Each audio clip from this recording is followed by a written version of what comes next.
나라가 나란지 의원님 좀 잘 좀 해주세요. 미치겠습니다. 미치겠어요? 사실 도대체 나라가 어떻게 돌아가는지를 모를 상황이고 이것을 전 세계가 보고 있지 않습니까? 네. 사실 그런 측면에서 오늘 한국은행 총재도 최상목 네. 대행이 이렇게 2명이라도 임명한 것은 잘 잘한 했다라고 거다. 네. 국민의원들을 향해서 지금 정신 좀 차려라라고 그렇죠. 쓴소리 했다는 거 아닙니까? 맞아요. 실제로 저는 최상목 지금 대행이 다른 행동하지 말고 기본만 했으면 좋겠습니다. 그렇죠. 기본만 하고 법과 원칙이 정해놓은 그런 행위 정도만 하고 그리고 경제 상황을 체크하는 정도만 해도 나라는 바로 세워질 것 같습니다. 맞습니다. 지금 화면 보시는 것처럼 이창용 한국은행 총재는 최 대행이 어려운 결정을 한 덕분에 우리 경제는 정치와 분리돼서 가고 있으니 걱정 말라는 메시지가 전해지고 있다. 그런데 여기에 책임이 있는 국무위원들이 왜 비난을 하냐. 지금 매우 화가 났습니다. 지금 그나마 2명이라도 임명해 놨기 때문에 환율이며 대외 신린도며 경제적인 부분이 조금이라도 좀 커버가 되는 건데 정말 나라를 망칠 작정이냐 매우 화가 났다는 거. 저게 사실 그 F4들의 외침입니다. 제가 여러 번 말씀드렸지만 그 계엄령이 선포되는 바로 그날 11시 40분에 F4들이 회의를 했다는 거 아닙니까? 지금 최상목을 공격하는 사람들이 용산에서 실제 누가 주도하는지 모르고 그럽니까? 아니면 진짜 몰라서 대통령이 지금 검제한데 뭔가 진두지휘를 하고 있는데 너 왜 이래? 이런 겁니까? 아니면 최상목도 어느 순간에 판단해보려고 하니 이게 대통령이 없는 거야. 다른 사람이 주도하고 있어. 그렇죠. 이게 확인되면 어떻게 해야 돼요? 국무위원이. 권한은 가지고 있어. 그러면 당연히 지휘자를 보겠죠. 네. 지휘자가 윤석열이 아니라는 거예요. 그게 여러 정황으로 지금 나오고 일부는 증거로서 이렇게 나오잖아요. 그럼 최상목이 저런 선택하는 거는 자기 살기 위해서라도 2명은 임명하고 1명은 그냥 합의해 오라고 던지는 것이 어쩔 수 없는 선택이었다. 저는 그렇게 보기도 합니다. 맞습니다. 최상목 씨 같은 경우에는 지금 하나가 한덕수 전 권한대행만큼은 아니지만 이 비상계엄에 발을 뺄 수가 없는 상황인 것 같은 게 그때 윤이 최상목 씨한테 쪽지를 건네줬고 예. 본인이 계엄이 해제되기 전까지 그거를 알리고 실행을 다 완벽하게 되진 않았지만 실행을 하려고 도모를 했잖아요. 그게 내란주에 관련해서 실행이 되지 않더라도 내란 선전에 이제 가담을 하면 처벌 대상이더라고요. 네, 일단 본인은 예. 뭐 실행하려고 한 게 아니라 쪽지를 주머니에 넣어놓고 있었다가 나중에 차관보에게 줬다 뭐 이런 얘기를 하고 있죠. 근데 사이코메트리도 아니고 그 손 대면 네. 읽을 수 있는 능력이 그분한테는 없잖아요. 종이 그래서 지지를 딱 내용을 받겠죠, 느꼈다는 당연히. 거 아닙니까? 근데 사실 저는 그 노 변호사님과 달리 F4의 비상 소집이라는 것도 사실 일종의 그 알리바이. 아니요, 알리바이를 넘어서 이 계엄 정부, 계엄 정권이 그래도 안정적이다라고 하는 것들을 일종의 보여주기 위한 것이 아니었나. 그렇다면 그게 과연 그렇게 자발적으로 선의적으로 해석할 수 있을까? 그렇지. 예. 선의적으로는 알겠습니다. 죄송합니다. 삐딱해서. 아닙니다. 그래도 네. 경제 전문가니까 경제 그렇죠. 방어는 해야 되고 다음날 주가 폭락할 거 누가 봐도 뻔했으니까 맞습니다. 뭐 처음에는 주가를 그 폭락하지 못하도록 거래 정지도 좀 했다라는 거 예, 아닙니까? 좀 그러다가 막았어요. 계엄이 풀리고 나서 어느 정도 막았던 것이고 사실 그래도 최상목 대행이 이 정도 했으니까 환율이 지금 덜 올라갔고 헌법재판관들을 2명이라도 인정을 했으니까 지금 맞습니다. 괜찮은 건 아닌가 하는 생각 정도는 할 수 있죠. 네. 자, 이제부터 정말 중요한 얘기 하겠습니다. 윤석열 씨 체포 언제 하냐? 이게 오늘 사실 계속 화두였는데요. 제가 오늘 사실은 그 한남동 관저에 나가 있는 분으로부터 연락을 받은 게 4시 정도였어요. 한남동 관저 왔는데 우리 포함해서 지금 급하게 뭔가가 움직이고 있다. 기동대들이 추가로 모이고 네. 그 워낙 뭐 보안이고 예측이 어려워서 말을 다 해주기는 어렵지만 오늘 집행할 수 있을 것 같다. 이런 얘기를 사실 제가 오늘 4시경에 받았어요. 제보를. 그래서 저도 되게 예의주시하면서 깜짝 놀랐었는데 지금 얘기를 들어보면은 관저 정문에 있는 주변 차량 진입로는 경찰이 이미 확보를 해놓은 상태이고 근데 태극기 노인분들이 너무 많아서 경찰들이 사실은 이 부분을 어떻게 해야 될지 너무 걱정을 했다는 얘기고요.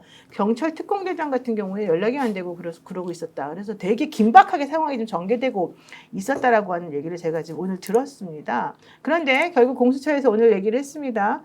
오늘 아니고 내일 집행할 것이다. 뭐 이런 얘기 지금 하고 있지 않습니까? 그 네. 이유가 노인분들 밤 되면 너무 위험하고 이들이 너무 과격하게 행동할 것 같아서 그리고 대통령에 대한 뭐 예우 차원에서라도 일단은 좀 새벽 심야 이런 거는 조금 피하려고 한다. 뭐 네. 이런 얘기까지 제가 지금 들었거든요. 어떻게 된다고 합니까?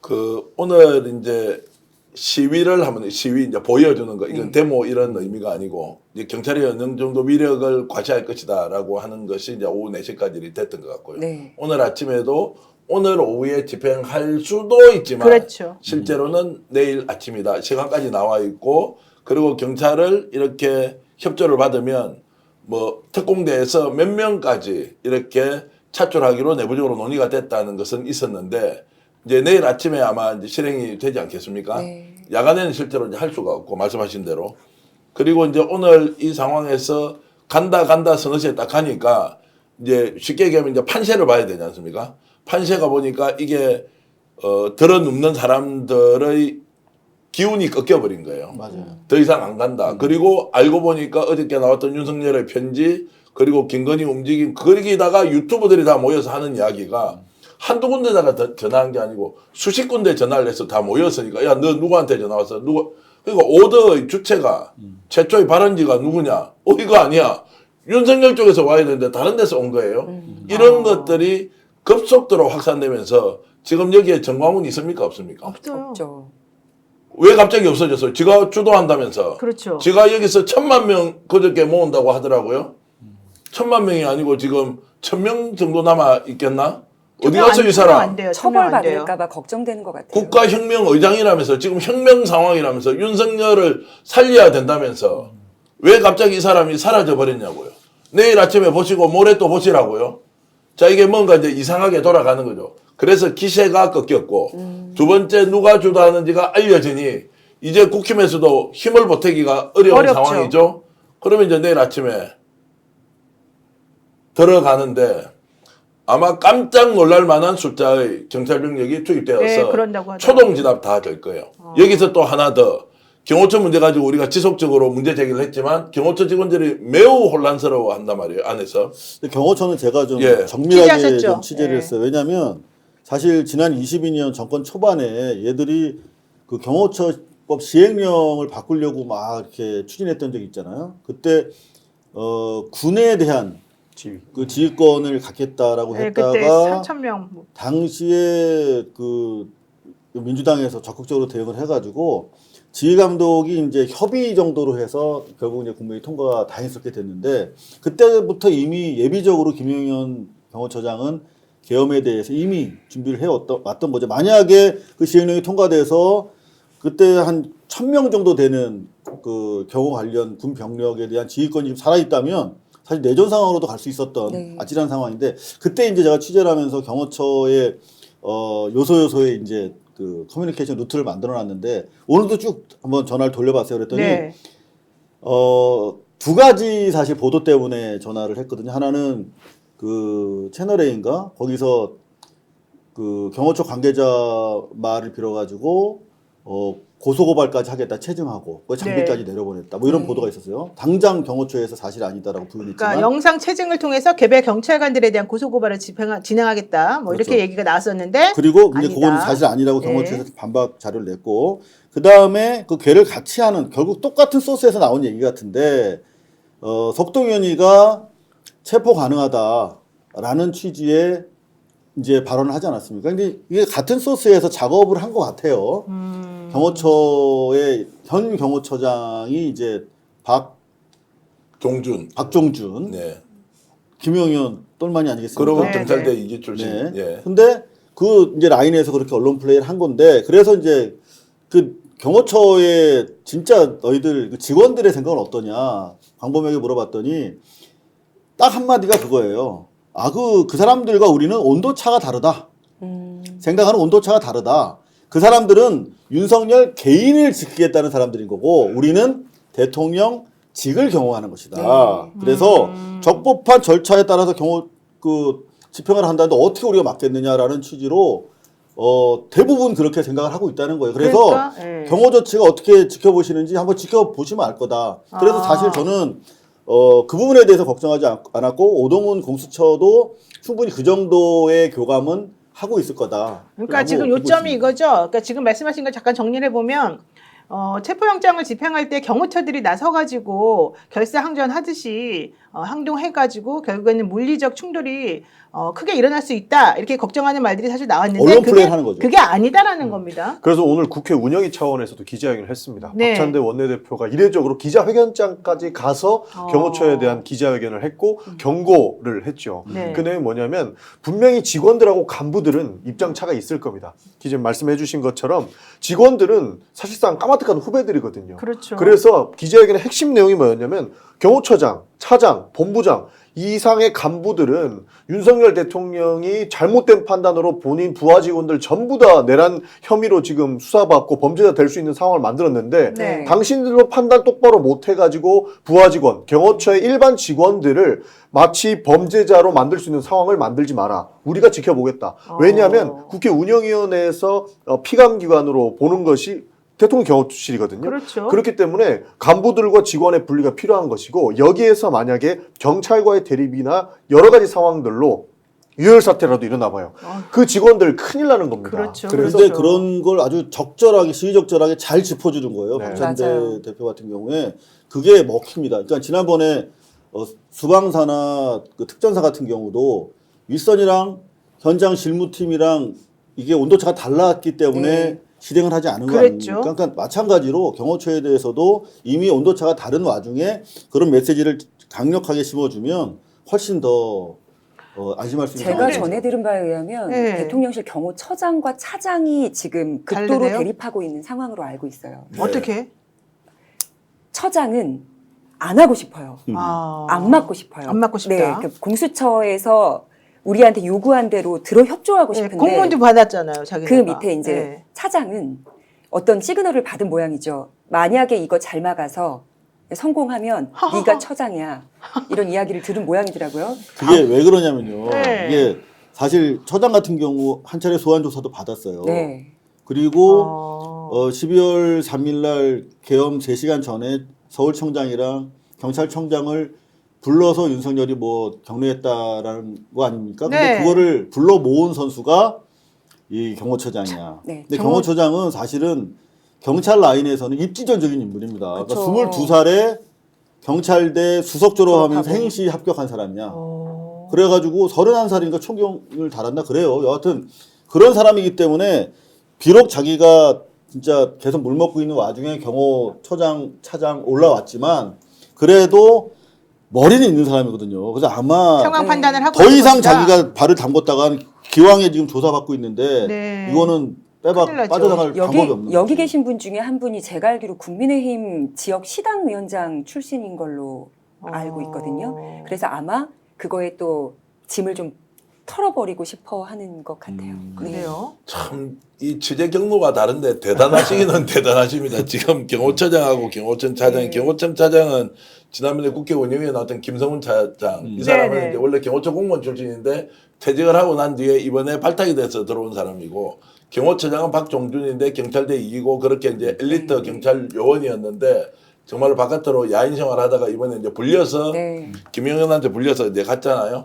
그 이분은 원래 목회자를 하려고 맞아요. 이제 목사 안수받고 이런 과정에서 갑자기 이제 들어가게 됐는데 이게 이제 너무나 감당하기 어려운 큰일이 벌어져 버린 맞습니다. 거예요. 나 괜히 들어왔다. 이거 괜히 들어와서 큰일 났는데 계속 위에서 압박을 넣는 거는 야 이거 강제로 막아. 유혈충돌 되더라도 어쩔 수 없어. 경호법상 그런 거 아니냐라고 하니까 이 사람은 지금 미치고 환장하는 거예요. 네. 그런데 그 밑에 있는 김성훈이 명확하게 입장을 안 내놓고 있는 거예요. 국회 운영이 나와서 했던 이 사람이. 네. 그러니까 그 밑에 이제 부장이 있고 쭉 직원들이 한 500명 정도 있는데 700명. 예, 다 합쳐서 한 700명 정도 되는데 이제 어떻게 하느냐. 그러니까 이제 경호처장이 머리가 아프니까 사실 저희들 같은 사람 또는 바깥에 있는 사람들이 어떤 식으로든 개입을 해주기를 좀 바라는 느낌? 맞습니다. 근데 민주당이 진짜 이번에 22대 때는 달라요. 너무 잘하고 힘을 있잖아요. 실어주셨잖아요. 네, 바로 그렇죠. 딱 나와서 예전에 이제 계엄군 있을 때도 시민들이 다 계엄군으로 동원됐던 사람 막았잖아요. 네. 근데 민주당도 이런 시점에 법 지켜라.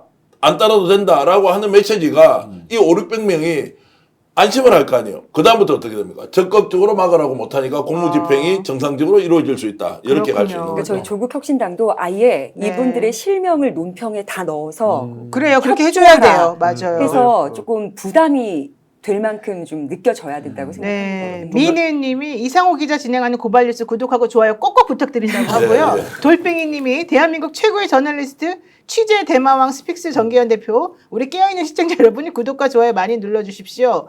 그리고 200만 300만 구독자 만들어줘가지고 전기현 대표 좀 혼쭐 내줍시다 이렇게 말씀하셨어요. 아이고 막 기왕이면 전용기 TV도 한번 아, 네. 전용기 TV 전용기 TV.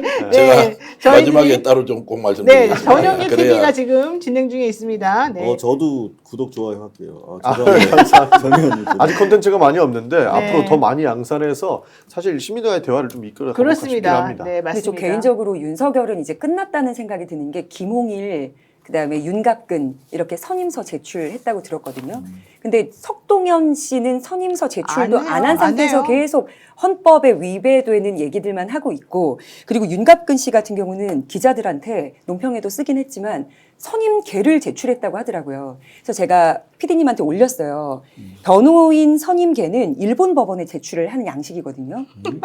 그러니까 예전에 윤석열한테 공천을 2번인가 떨어진 걸로 알고 있어요, 네, 이분이. 맞아요. 네. 그래서 옆에 붙어서 정말 마음의 앙금을 이런 식으로 푸는 건지 친일 매국의 프레임에서 윤이 빠져나오지 못하도록 계속 우리한테 이런 대단하다. 네, 주입을 하는 소스를. 건지 모르겠지만 아, 저게 선임계라고요? 예, 근데 이제 대한민국 법원에 제출하는 거는 선임서예요. 예, 예. 그래서 굳이 기자들한테 나 의견서도 제출했고 선임계도 제출했다를 강조하는 걸 보면 이게 일본의 틀에서 벗어나지 못하도록 윤을 묶는 것 같고 왜냐면 공천을 못 받았거든요. 이 윤갑근 씨가. 아니 저 양식을 실제 법원에서 씁니까? 아이 저런 이거 거안 일본 씁니다. 양식이에요, 저거 일본 우리는 안 양식. 씁니다. 일본 변호인- 양식을 지금 현재 대한민국 법원에 안 쓰죠. 안 쓰는데 저걸 냈다는 거죠 지금 얘기가. 그러니까 선임계라는 그 워딩을 함으로 해서 윤석열을 친일 매국으로 아예 프레임을 가둬버리는 작업을 했던 것 같고 김홍일 씨는 선배고 술 친구면서 언론에 한 번도 나와서 선임서 제출한